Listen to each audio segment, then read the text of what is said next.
Hello friends, ಎಲ್ಲರಿಗೂ ನಮಸ್ಕಾರಗಳು. ಸಹಗಾಚಬ ಸೈಕ್ರೆಂಟ್ ನಿಮ್ಮೆಲ್ಲರಿಗೂ ಸ್ವಾಗತ. ಸ್ಮರ್ಸ್ ನಮಗೆ ಒಂದು ಈ ಒಂದು ವಿಧದಲ್ಲಿ ಕಾರು ಹುಣ್ಣಿಮೆ ಅಥವಾ ವಟಪೂರ್ಣಿಮಾ ವರಸಾಯುಜ್ಯ ವ್ರತದ ಹುಣ್ಣಿಮೆ ಯಾವಾಗ ನಾನು ತಿಳಿಸ್ತಾ ಇದ್ದೇನೆ, ಬನ್ನಿ ತಿಳಿದುಕೊಳ್ಳುವಂತೆ. ಈ ಕಾರು ಹುಣ್ಣಿಮೆ ರೈತರಿಗೆ ತುಂಬಾ ಒಂದು ವಿಶೇಷವಾಗಿರುವಂಥದ್ದು. ಯಾಕೆಂದರೆ ಬೇಸಿಗೆ ಕಾಲದಿಂದ ಈಗ ಮಳೆಗಾಲಕ್ಕೆ ಅಂದರೆ ಒಂದು ಮುಂಗಾರಿನ ಸಮಯಕ್ಕೆ ನಾವು ಎಂಟ್ರಿ ಕೊಡುವಂಥದ್ದು. ಸೊ ಆ ಸಮಯದಲ್ಲಿ ಎತ್ತಿಗೆ ಎಲ್ಲ ಶೃಂಗಾರ ಮಾಡಿಕೊಂಡು ಬಿತ್ತನೆ ಸಮಯದಲ್ಲಿ ಭೂಮಿಯಲ್ಲಿ ಉಳ್ಕೊಂಡು ಬಿತ್ತನೆ ಮಾಡುವಂಥ ಬೀಜ ಬಿತ್ತನೆ ಮಾಡುವಂಥ ಒಂದು ಸಮಯ ಆಗಿರ್ತದೆ ಭತ್ತ.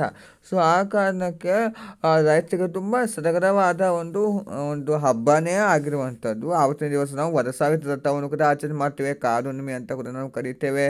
ನಮ್ಮ ಮನೆಯವರ ಪೂಜೆಯನ್ನು ಕೂಡ ಮಾಡ್ತೇವೆ. ಹಾಗೆ ಕೆಲವರು ಅಧಿಕ ಮಾಸದ ಸೋಮವಾರದ ಒಂದು ಪೂಜೆಯನ್ನು ಉದ್ಯಾಪನೆ ಕೂಡ ಮಾಡ್ತಾರೆ. ಮುಂದಿನ ವಾರ ಕೂಡ ನಾವು ಮಾಡಬಹುದು, ತೊಂದರೆಯಿಲ್ಲ.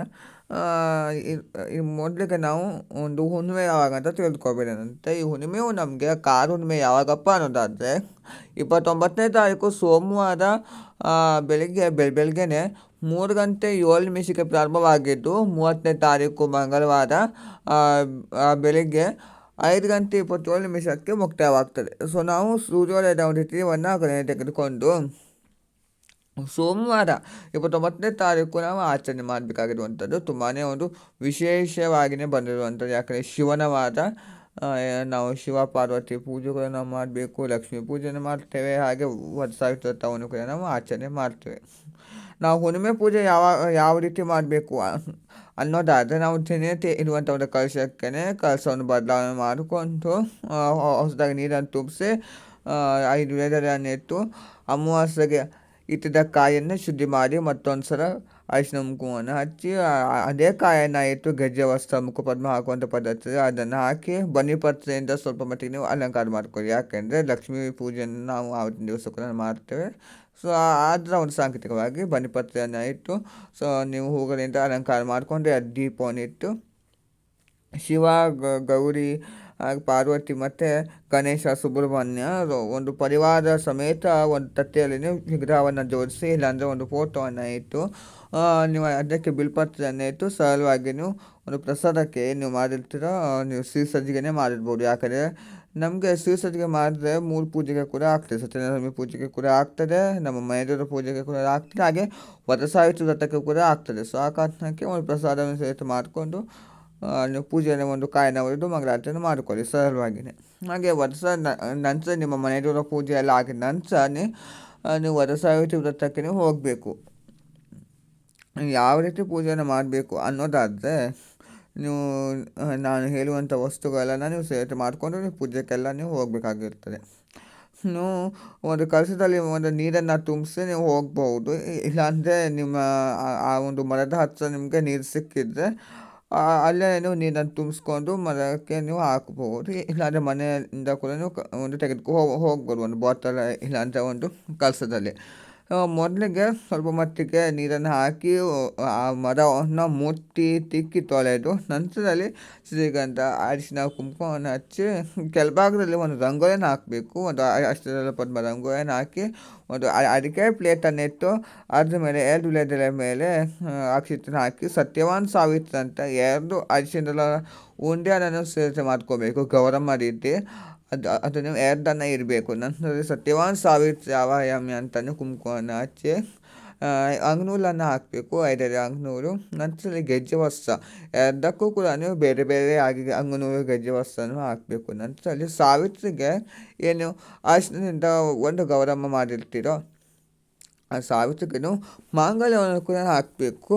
ಅರಿಶಿನ ಕುಂಭಕ್ಕೆ ನೀವು ದಾರವನ್ನು ಕಟ್ಟಿ ಒಂದು 3 ಗಂಟನ್ನು ಹಾಕಿ ನೀವು ಆ ವಿಗ್ರಹಕ್ಕೆ ನೀವು ಒಂದು ಉಂಡೆಗೆ ಅದನ್ನು ಹಾಕಿ ಸಾವಿತ್ರ ಅಂತ ನಾವು ಪೂಜೆಯನ್ನು ಮಾಡ್ತೇವೆ.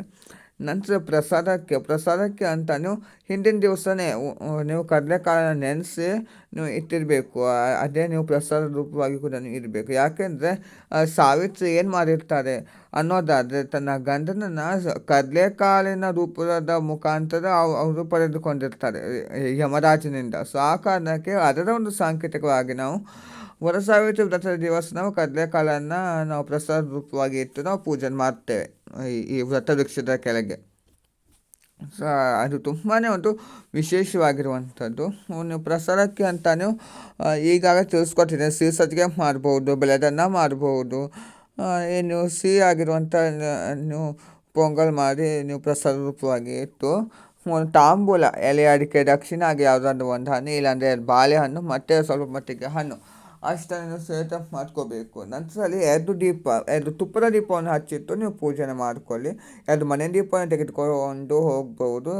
ಮತ್ತು ಆ ದೀಪವನ್ನು ಮನೆಗೆ ತೆಗೆದುಕೊಂಡು ಬರಲು ಆಗುವುದಿಲ್ಲ. ಆ ಕಾರಣಕ್ಕೆ ಅಲ್ಲೇ ಬಿಟ್ಟು ನೀವು ಬರಬೇಕು. 2 ಪುಟ್ಟದಾಗಿರುವಂಥ 2 ಮನೆ ದೀಪಕ್ಕೆ ನೀವು ತುಪ್ಪವನ್ನು ಹಾಕಿ, 2 ಬತ್ತಿಯನ್ನು ಹಾಕಿ ನೀವು ದೀಪ ಅಲ್ಲಿ ಹಚ್ಚಿಟ್ಟು ನಂತರದಲ್ಲಿ ನಾವು ಪೂಜೆನ ಪ್ರಾರಂಭ ಮಾಡಬೇಕು. ಮೊದಲಿಗೆ ಊದಿನ ಕಡ್ಡಿ ಬೆಳಗ್ಗೆ ಧೂಪವನ್ನು ಹಚ್ಚಿಟ್ಟು ನೀವು ಸಂಕಲ್ಪವನ್ನು ನೀವು ಕೇಳ್ಕೋಬೇಕು. ಆ ಸತ್ಯವಾನ್ ಸಾವಿತ್ರಿ ಕಡೆಗೆ ನೀವು ಸಂಕಲ್ಪವನ್ನು ಕೇಳ್ಕೊಂಡು ಯಾವ ಕಾರಣಕ್ಕೆ ನಾವು ಆಚರಣೆ ಮಾಡ್ತಾ ಇದ್ದೇವೆ ಅಂತ. ಈ ಪೂಜೆ ನಾವು ಬರೀ ಗಂಡನ ಆಯುಷ್ಯಕ್ಕೆ ಮಾಡ್ತಾನೆ ಅಲ್ಲ, ನಮ್ಮ ಮನೆಯಲ್ಲಿ ಸಕಲ ಸಂಪತ್ತು ಐಶ್ವರ್ಯ ತುಂಬಲಿಕ್ಕೆ ಕೂಡ ನಾವು ಈ ಪೂಜೆನ ಈ ವ್ರತವನ್ನು ಆಚರಣೆ ಮಾಡಬೇಕು. ಈ ವ್ರತವನ್ನು ಆಚರಣೆ ಮಾಡುವಾಗ ನೀವು ಕೈಗೆ ಒಂದು ಕಂಕಣವನ್ನು ನೀವು ಕಟ್ಕೊಂಡು ಹೋಗಬೇಕು. ಒಂದು ಸೇವಂತಿಗೆ ಹೂವಿಗೆ 5 ಎಲೆ ದಾರ ನೀವು ಒಂದು ಸೇಟ್ ಮಾಡಿಕೊಂಡು ಅರ್ಶಿನ ದಾರ ಹಾಗೆ ಮಾಡಿ ಒಂದು ಗಂಟನ್ನು ಹಾಕಿ ನಿಮ್ಮ ಮನೆಯ ಯಾವುದೋ ಒಂದು ಸದಸ್ಯರಿಂದ ಅದನ್ನು ಕೈಗೆ ಕಟ್ಕೊಂಡು ಹೋಗಬೇಕು. ನಂತರದಲ್ಲಿ ನೀವು ಎಲ್ಲ ಪೂಜೆಯನ್ನು ಅಲ್ಲಿ ನೀವು ಮಾಡಬೇಕು. ಸಂಕಲ್ಪವನ್ನು ಕೇಳಿಕೊಂಡು ನಂತರದಲ್ಲಿ ಕಾಯಿನ ಹೊಡೆದು ಮಂಗಳಾಚರಣೆ ಮಾಡಬೇಕು ಸರಳವಾಗಿಯೇ. ನಂತರ ಮಂಗಳಾಚರಣೆ ಆಗಿದ ನಂತರ ದಾರವನ್ನು ಸುತ್ತಬೇಕು. ಎಷ್ಟು ಪ್ರದಕ್ಷಿಣೆ ಹಾಕಬೇಕು ಅನ್ನೋದಾದರೆ, ನನ್ನ ಪೂಜೆಲ್ಲ ನಂತರ ಪೂಜೆ ನೀವು ಮಂಗಳಾರತಿನ ಕರ್ಪೂರಾರತಿ ಕೂಡ ಮಾಡ್ಬೋದು, ತುಪ್ಪದಾರತಿ ಕೂಡ ಮಾಡ್ಬೋದು. ನಂತರದಲ್ಲಿ ತೀರ್ಥನ ಪ್ರೋಕ್ಷಣೆ ಮಾಡಿ ಅಕ್ಷತೆಯನ್ನು ಹಾಕಿ ಆ ಮರವನ್ನು ಮುಟ್ಟಿ ನೀವು ನಮಸ್ಕಾರ ಮಾಡ್ಕೋಬೇಕು. ನಂತರ ದಾರವನ್ನು ನೀವು ಸುತ್ತಬೇಕು. ಪೂಜೆ ಎಲ್ಲ ನಂತರ ಅಂಗುಲನ್ನು ನೀವು ಸುತ್ತಬೇಕು. ಆ ಮರಕ್ಕೆ ಎಷ್ಟು ಪ್ರದಕ್ಷಿಣೆ ಹಾಕ್ತಾ ನೀವು ಸುತ್ತಬೇಕು ಅನ್ನೋದಾದರೆ 5, 7, 9, 11, 21, 51, 108 ಪ್ರದಕ್ಷಿಣೆ ಕೂಡ ಹಾಕ್ಬೋದು. ತುಂಬಾ ಒಂದು ವಿಶೇಷವಾಗಿರುವಂಥದ್ದು. ಪ್ರದಕ್ಷಿಣೆ ಎಲ್ಲ ಆದ ನಂತರ ಎಷ್ಟು ಜನ ಬಂದಿರ್ತಾರೋ ಪೂಜೆಗೆ ಅಂತ ನೀವು ಅವರಿಗೆ ತಾಂಬೂಲವನ್ನು ಕೊಡಬೇಕು, ಎಲ್ಲರಿಗೆ ದಕ್ಷಿಣೆ. ಹಾಗೆ ನೀವು ಸ್ವಲ್ಪ ಮಟ್ಟಿಗೆ ಅಕ್ಕಿ ಹಾಗೆ ಬೆಲ್ಲ ಮತ್ತು ಏನು ಪ್ರಸಾದ ಮಾಡುತ್ತೀರೋ ಅಷ್ಟರ ಮಟ್ಟಿಗೆ ನೀವು ಕೊಟ್ಟು ನಂತರದಲ್ಲಿ ಪೂಜೆ ಎಲ್ಲ ಆಗಿದ ನಂತರ ನೀವು ಬರುವಾಗ ಎಲ್ಲ ತಾಂಬೂಲ ಎಲ್ಲ ಕೊಟ್ಟು ಬರುವಾಗ ಆ ಮರದ ಕೊಂಬೆಗೆ ಒಂದು ಹಳದಿ ಬಟ್ಟೆಯ ಒಂದು ಪೀಸ್ ಅಂತ ಸ್ವಲ್ಪ ಮಟ್ಟಿಗೆ ನೀವು ತೆಗೆದುಕೊಳ್ಳಿ. ನಂತರ ಅದರ ಒಳಗೆ ₹1, ₹5 ಅಥವಾ ₹5 ನಾಣ್ಯ, ಅದು ಹಿತ್ತಾಳೆ ನಾಣ್ಯವನ್ನು, ಒಂದು ನಾಣ್ಯವನ್ನು ನೀವು ಅದರೊಳಗೆ ಹಾಕಿ ಗಂಟನ್ನು ಹಾಕಿ ಆ ಮರದ ಕೊಂಬೆಗಳಿಗೆ ನೆತಾಡ್ತಾ ಇರ್ತಾವಲ್ವ, ಸೊ ಅದೇ ಒಂದು ಕೊಂಬಿಗೆ ಕಟ್ಕೊಂಡು ನಂತರದಲ್ಲಿ ಅಲ್ಲಿರುವಂಥ ಒಂದು ಸ್ವಲ್ಪ ಮಟ್ಟಿಗೆ ಪ್ರಸಾದ, ಒಂದು ಹಣ್ಣು, ಹಾಗೆ ಮಂಗಳಾರತಿ ಮಾಡಿರುವಂಥ ಒಂದು ಅಂತ ಏನಿರ್ತೋ ಮಂಗಳಾರತಿ ಮಾಡೋದು, ಹಾಗೆ ಒಂದು ಕಳಸ ಏನು ತೆಗೆದುಕೊಂಡು ಹೋಗಿರ್ತಾರೆ ಅದೆಲ್ಲ ವಸ್ತುಗಳನ್ನು ಮತ್ತೆ ಪುನಃ ಮನೆಗೆ ತರ್ಬೋದು. ಆದರೆ ಏನು ಪೂಜೆ ಮಾಡ್ತಿರ್ತೀರೋ ಅದು ಅರಿಶಿಣದ ಏನು ಸತ್ಯವಾನ್ ಸಾವಿತ್ರಿ ಅಂತ ಗೆಜ್ಜೆ ಹಾಕಿರ್ತೀರೋ ಅದು ಮಾತ್ರ ನೀವು ಅಲ್ಲೇ ಇಟ್ಟು ನೀವು ಬರಬೇಕು. ಸ್ವಲ್ಪ ಮಟ್ಟಿಗೆ ಒಂದೆರಡು ಹೂವನ್ನು ನೀವು ತೆಗೆದುಕೊಂಡು ಬರ್ಬೋದು. ಏನು ಹೂವು ಹಾಕಿರ್ತೀರಿ ಅದಕ್ಕೆಲ್ಲ ಸ್ವಲ್ಪ ಮಟ್ಟಿಗೆ ನೀವು ತೆಗೆದುಕೊಂಡು ಬರಬಹುದು. ಯಾವ ಮಂತ್ರವನ್ನು ನಾವು ಪಠಿಸಬೇಕು ಅನ್ನೋದಾದರೆ, ಮೂಲತೋ ಬ್ರಹ್ಮರೂಪಾಯ ಮಧ್ಯತೋ ವಿಷ್ಣುರೂಪಿಣಿ ಅಗ್ರತೋ ಶಿವರೂಪಾಯ ವೃಕ್ಷರಾಜಾಯ ನಮೋ ನಮಃ ಅಂತ ನಾವು ಪೂಜೆಯನ್ನು ಮಾಡಬೇಕು. ವೃಕ್ಷಕ್ಕೆ ಕೂಡ ನಾವು ಗೆಜ್ಜೆ ವಸ್ತುವನ್ನು ಹಾಕಿ ತುಂಬಾ ಒಂದು ಆಧಾರದಿಂದ ನಾವು ಪೂಜೆಯನ್ನು ಮಾಡಬೇಕಾಗಿರ್ತದೆ. ಪೂಜೆ ಮಾಡುವಂಥ ಒಂದು ಸಮಯ ಅನ್ನೋದಾದರೆ ಬೆಳಿಗ್ಗೆ 5:26 7:11 ನಾವು ಪೂಜೆ ಮಾಡ್ಕೋಬೋದು. ನಂತರ 7:30 9 ನಮಗೆ ರಾಹುಕಾಲವಿರ್ತದೆ. ಆ ಸಮಯದಲ್ಲಿ ನಾವು ಪೂಜೆನ ಮಾಡಬಾರ್ದು. ನಂತರ 9 10:40 ನಮಗೆ ಸಮಯವಿರ್ತದೆ. ಅದು ಕೂಡ ತಪ್ಪಿದ್ದಲ್ಲಿ 11:50 12:45 ನಮಗೆ ಅಭಿಜಿತ್ ಮುಹೂರ್ತವಿರ್ತದೆ. ಆ ಸಮಯದಲ್ಲಿ ಕೂಡ ನಾವು ಪೂಜೆನ ಮಾಡ್ಕೋಬಹುದು. ನೀವು ಹುಣ್ಣಿಮೆಯ ಪೂಜೆ ಕೂಡ ಇದೇ ಒಂದು ಸಮಯದಲ್ಲಿ ಮಾಡಬೇಕು.